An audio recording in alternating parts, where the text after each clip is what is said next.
धाराशिव जिल्ह्यातील मोठ्या गाजावाजात उमरगा बस स्थानकाच्या नव्या इमारतीचे उद्घाटन करण्यात आलं। मात्र प्रत्यक्ष कामाला तब्बल 9 महिन्यानंतर सुरुवात झाल्याने नागरिकांमध्ये तीव्र नाराजी व्यक्त होतीये।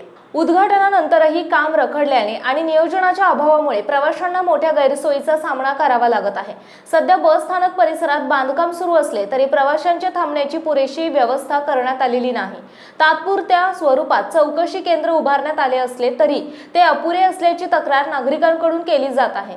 बसची वाट पाहणाऱ्या प्रवाशांसाठी ना निवाऱ्याची सोय, ना बसण्याची व्यवस्था, ना पिण्याच्या पाण्याची सुविधा उपलब्ध आहे। उन्हाळ्याची तीव्र वाढलेली असताना आणि लग्नसराईचा हंगाम सुरू असल्याने प्रवाशांना झाडांच्या सावलीत उभे राहून बसची प्रतीक्षा करावी लागत आहे।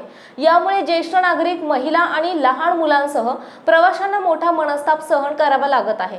याशिवाय बस कुठे थांबणार, कोणती बस कुठून सुटणार यासाठी दिशादर्शक किंवा माहिती फलक नसल्याने प्रवाशांचा अधिकच गोंधळ उडत आहे। बस स्थानकाचे बांधकाम किमान 2 वर्ष चालण्याची शक्यता व्यक्त केली जात असून या कालावधीत उन्हाळा, पावसाळा आणि गर्दीच्या हंगामाचा विचार करून प्रवाशांसाठी तात्पुरत्या निवाऱ्याची आणि मूलभूत सुविधांची तात्काळ व्यवस्था करावी अशी जोरदार मागणी नागरिकांकडून होत आहे।